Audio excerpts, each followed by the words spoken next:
In this chapter, we'll take a deeper look at manipulating objects.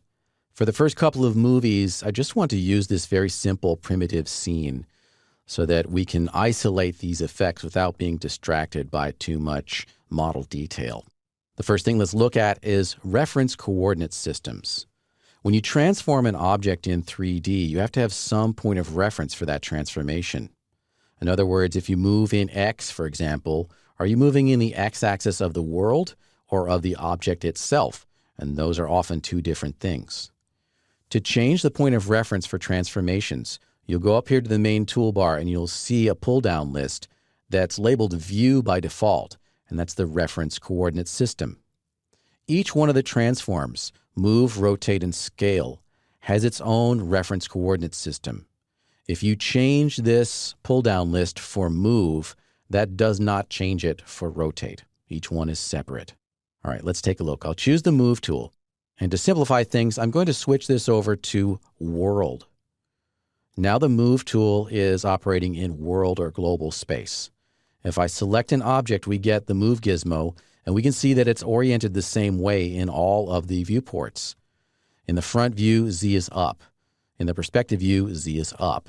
In the left view, Z is up, and so on. World is very simple. We're moving the object relative to the world grid. Let's try something else. We'll go to Rotate, and you'll notice that it switched itself to View.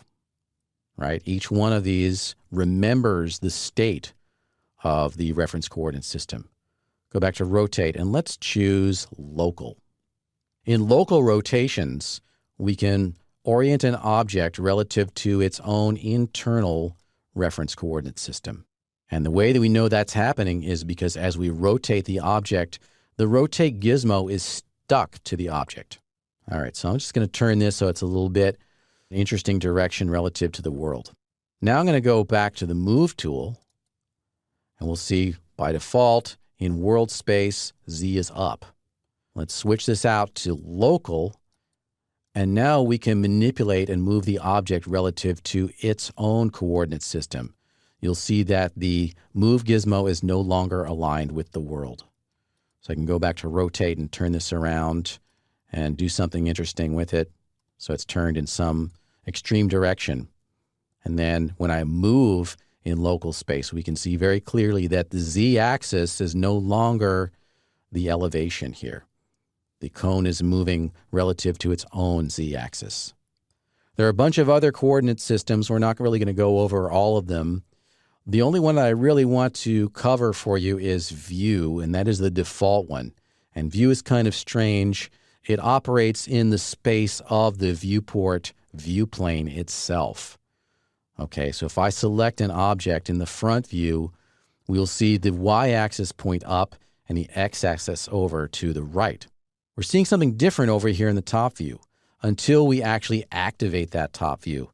And to activate that view without losing the selection, we can right-click. And now you'll see in this top view, Y is pointed up and X to the right. Same thing over here on left. If I right-click, now I've highlighted that viewport. It's active. Y is up and X is to the right. The view coordinate system operates in the view plane of the currently active viewport, except in the perspective view.